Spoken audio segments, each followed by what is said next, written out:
This is Robin Lauber, and this is the Matt Balaker podcast.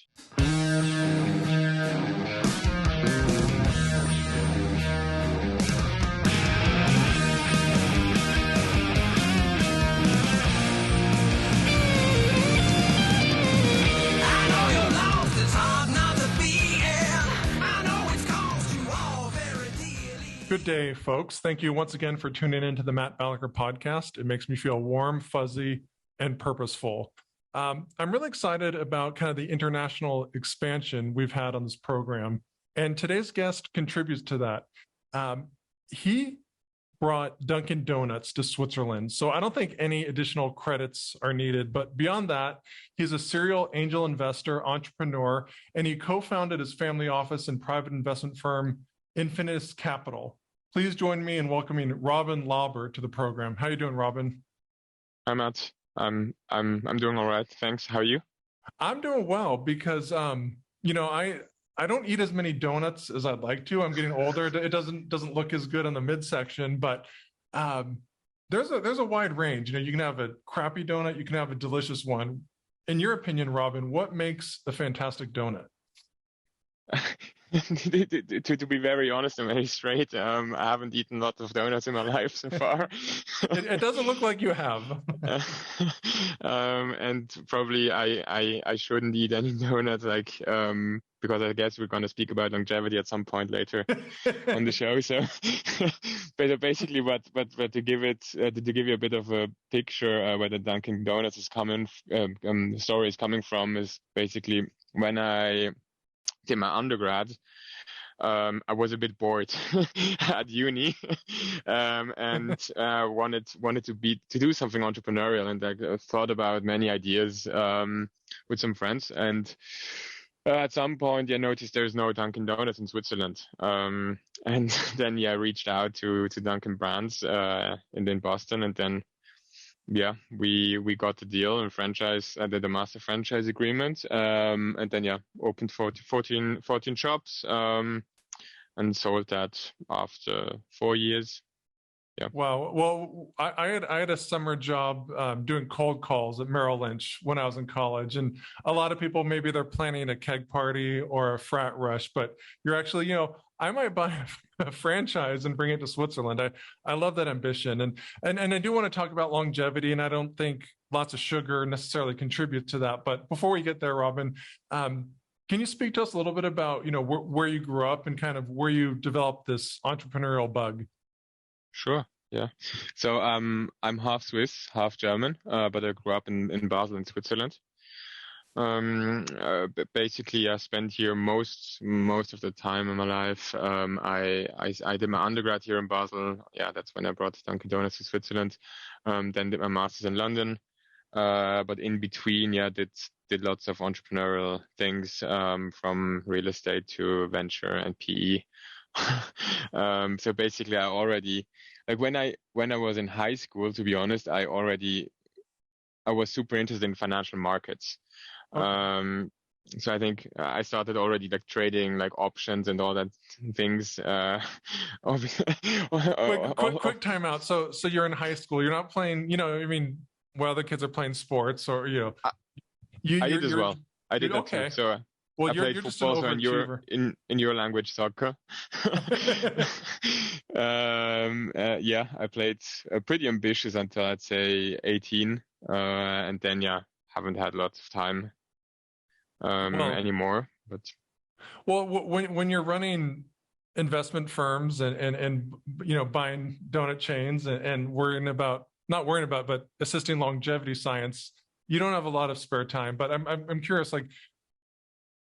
just getting into options at such a young age, that not everyone does that. What attracted you to kind of financial markets?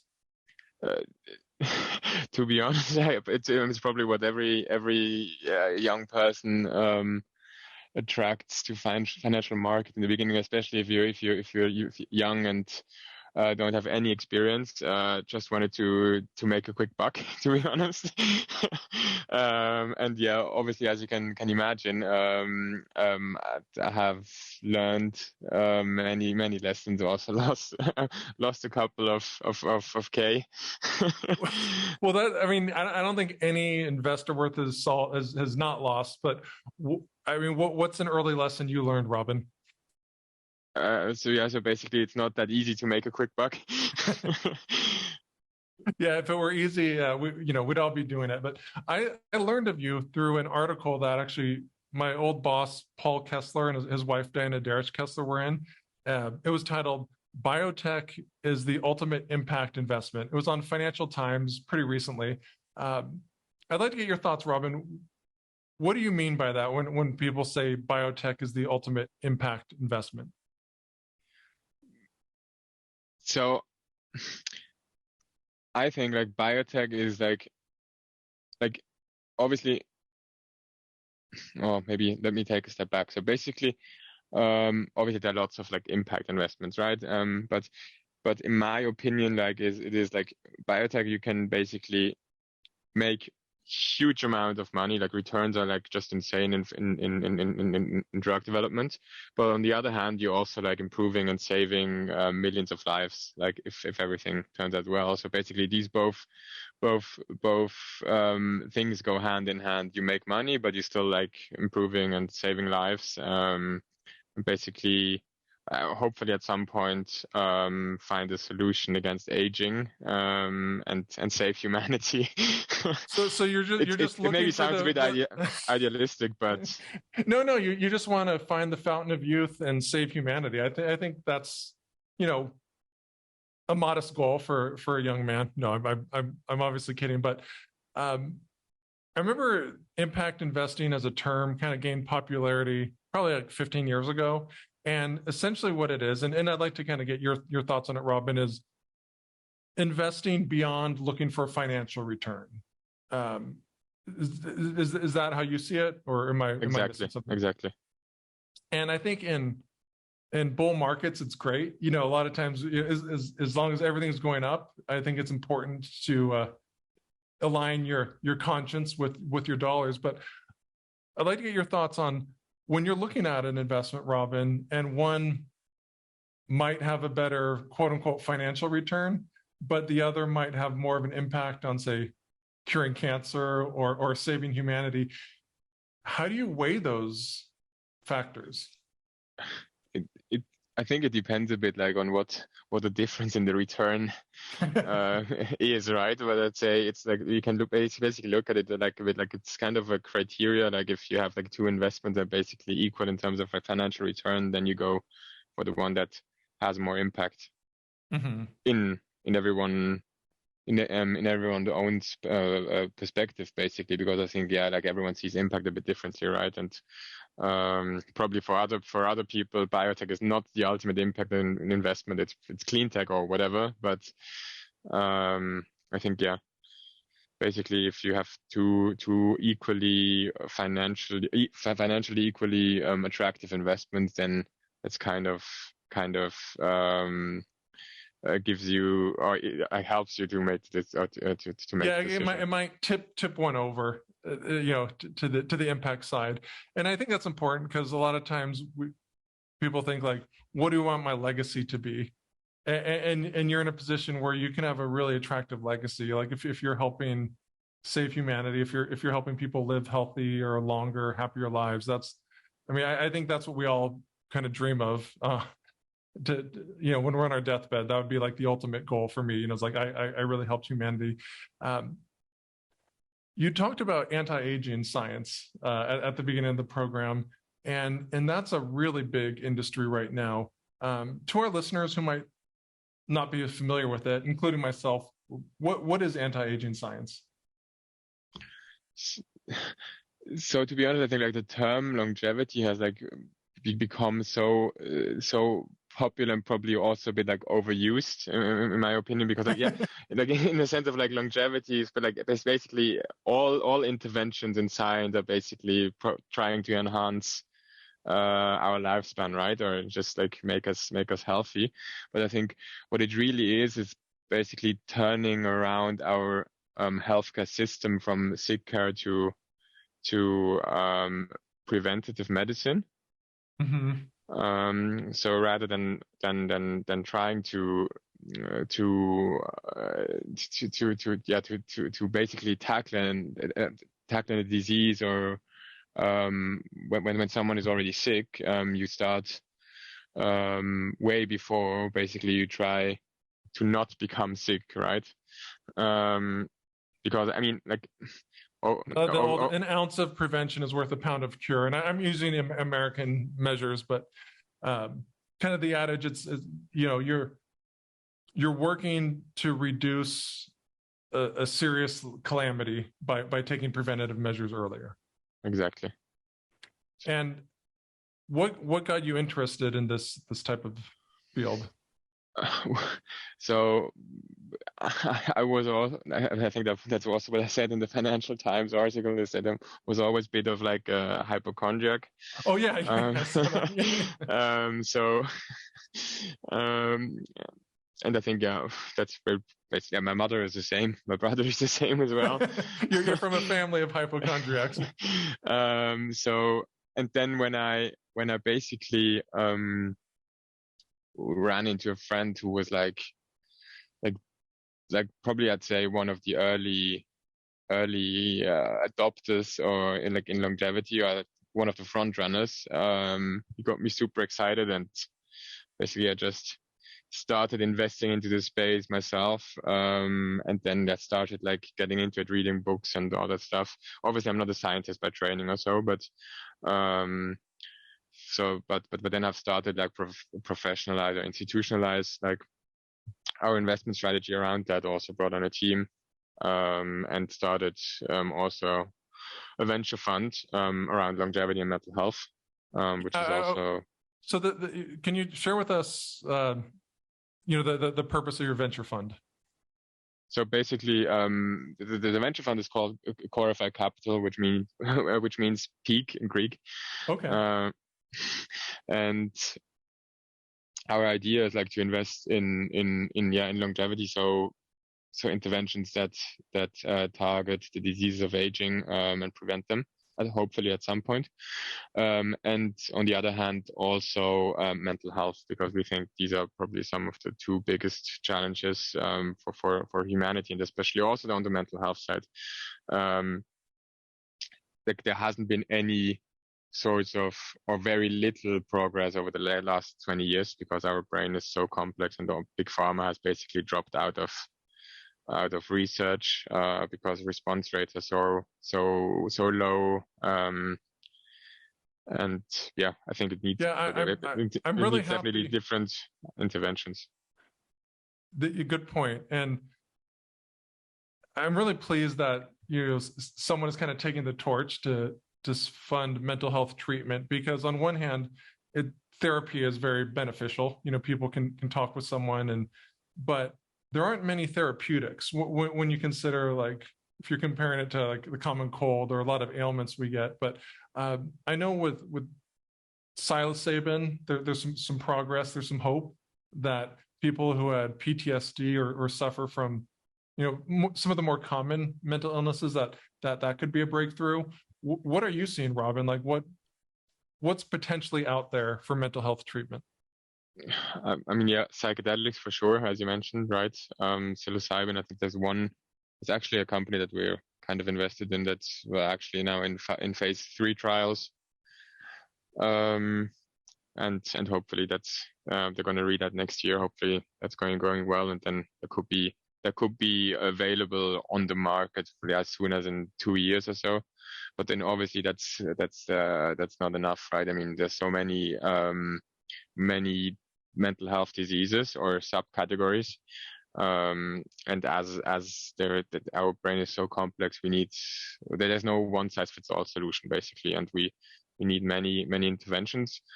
And I mean, what's also kind of like, for me, like a mental health disease, but also kind of a longevity disease is Alzheimer's, right? Which is also like still unsolved, and basically like we've been hoping for that, like for a breakthrough like for years, and it's kind of like so so hard to understand basically why we're spending like billions of dollars every year and we still haven't found basically the holy grail of Alzheimer's. But there definitely is one. Yeah. What is the holy grail of Alzheimer's, Robin? Yeah. So basically, like if we find something that reverses the disease, right? But all these disease modifying treatments haven't really worked so far. No, I mean, my grandmother suffered from Alzheimer's years ago, and I saw, I think this week, there was an FDA announcement about a drug. It certainly is not the holy grail of Alzheimer's. I think it's working to slow down some of the symptoms. Are you familiar with that, or did you hear anything about that? I haven't read about it this week, but we have portfolio companies also that are working on slowing the process of the disease. That's wonderful, because I know with some of the DNA tests, we're now learning if we have more of a predilection to getting Alzheimer's, and so on one hand that's great, but if there's nothing you can do about it, it can be kind of scary. Did you do one? I did, yeah. Okay. Luckily, I don't have the gene. My wife has some version of it, like where she's slightly more likely to get it, but also her side of the family, Robin, like many of them have had dementia or Alzheimer's, but they usually get it like when they're like 99 or 100. So, I mean, they have incredible longevity. And so some of them are ending life with Alzheimer's, but I figured I'd much rather have it then, and she would too, than, when you're 65. But yeah, I was scared because I saw what my grandmother went through, and I remember getting the 23andMe results, and I was kind of like, shaking a little bit. And it's a relief. Now, I don't know if that means I can't get it. Like, I'm not smart enough to know if there's other environmental factors that can contribute to it, but it made me feel better. But I can only imagine what's like if you look like you're going to get it and there's not a valid treatment. I think that's pretty scary. So other than, exercise, what are some kind of day-to-day tips you might have for our audience on how to live longer? So I'd say one of the most important things that you can do probably is like fasting. So it's just an intermittent fast. Basically, just eat like for like maybe 8 hours a day, which is basically just like keep the window where you like in which you're eating basically as short as possible. So ideally 1 meal a day. That's what I do usually. And then just try to include like every now and then, maybe like every quarter, so maybe a 3-day fast or so. Because basically that's boosting or activating your autophagy. That's basically the process that cleans out or cleans your body, and like it's trying to get rid of all the garbage cells so they don't accumulate and start to block other things that try to dock on other cells or so. And there's actually also I'm not too big of a fan of supplements, but there's actually one supplement that is trying to boost autophagy. It's called spermidine, which is actually super great. But yeah, I'd say fasting, sleeping, and working out, to stay active is probably the most important stuff that you can do as of now. And I think that will always be the case, right? I mean, all the interventions that we're working on will be maybe the last 20% or so, but you're responsible for the first 80. Right. I mean, if you're not sleeping well and exercising, there's probably not enough interventions and treatments out there. Robin, you mentioned in the Financial Times article about humans living to be 200. I mean, what would it take to get that? Like how many generations from now do you think that's a possibility? I think everything or basically most of our progress is like compounding, right? So that's also been the case in tech, right? Or in like It's like Moore's law. Yeah. Exactly.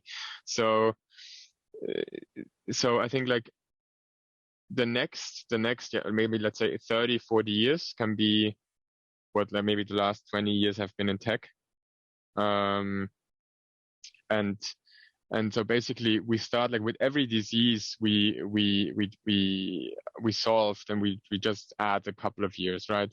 Mm-hmm. So if you add all these diseases up, or basically all these years up, then I think there is a point where you probably start to gain more life expectancy than you or basically that you start to, there is a point where you start to gain more life expectancy than you basically lose, right? Mm-hmm. So it probably takes a couple of years, but I'd say like 30, 40 years we should at least, I'd say, like maybe be very comfortable to get to 120, 130. Well, I think we'll have more great grandparents, and I mean that just opens up hopefully so many other changes. Like long-term investing is going to be that much more important. I wonder if people have second and third careers. You know what I mean? Because when, at least in the States, when Social Security started, I think, gosh, the life expectancy was in the 60s. And now many people are working into their 70s. So I mean, it's just going to change everything. But I mean, those are the kind of problems you want to have. Yeah. Exactly. Yeah.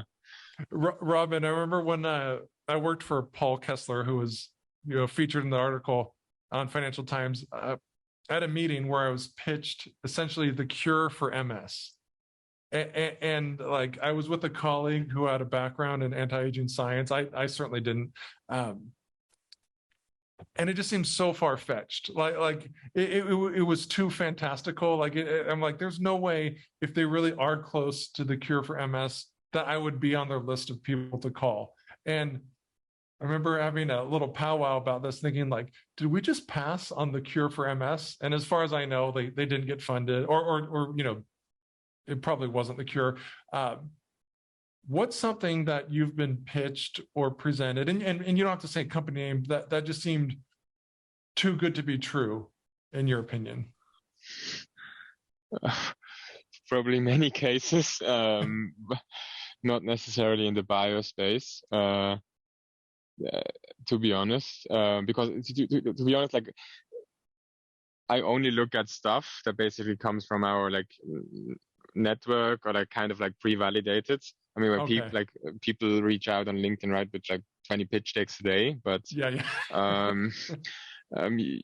usually I don't look at these. And like for the pre-vetted stuff, it's usually somewhere like reasonable.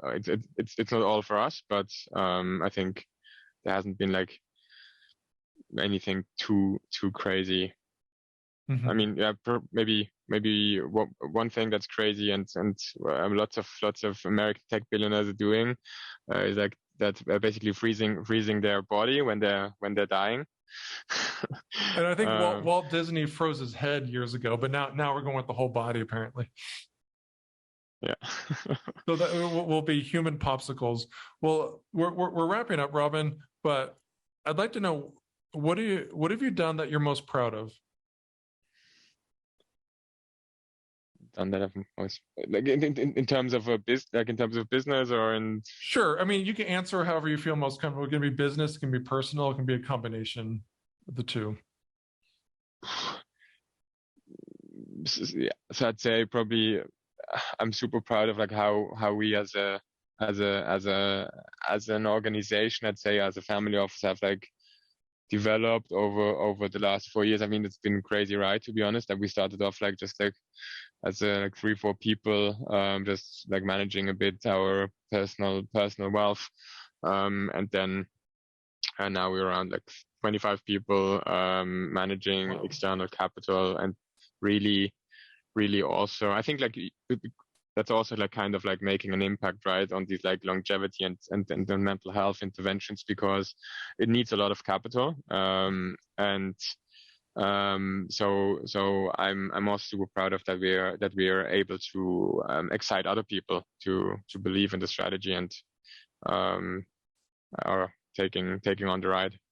Well, you're exciting me. You're exciting our listeners. This is cool stuff. And what are you most optimistic about, Robin? The future in general. What about the future that excites you? Yeah. I mean, this podcast has been like about longevity and mental health mainly. So I'm super excited about like when the first psychedelic drugs are being approved and available for masses, because I think that's something that is really needed. All these SSRIs, it's just not good for the patients, to be honest. But then also like when we get the first drug approved for prevention, because that's still a long way to go, because maybe that's one thing that I want to add, because probably most of the people don't know how can you get a drug approved for aging, basically, because aging is not classified as a disease in our current healthcare system, and so basically what you need to do is you as a biotech company, you need to find a kind of a stepping stone indication. So you need to find something that's like currently a common disease, and that it's maybe under met or not met yet or not served. And if you find a compound that is possibly working against aging, it needs to be also working against something that is already now like classified as a disease or so. Then you basically work on that. You show that it's safe and that it works. And basically after it's approved, you then can go back and say, yeah, we can reclassify it or use it, or trying to use it for prevention. But basically like now starting a longevity trial is not it's not feasible, right? I mean, you would need to you would need to do clinical trials for decades, and you can only see the outcome in decades. So way too expensive and way it's just not feasible. But I think we'll get there at some point. And well, Robin, you're making the future a better place. You're an anti-aging superstar, and it was just fantastic to have you on the podcast. I really appreciate it. Yeah, happy that you invited me, and happy to do it again. Thank you for listening to this episode of the Matt Balaker podcast. To learn more, please check out mattbalaker.com and encourage your friends to like, subscribe, and share. Really appreciate it.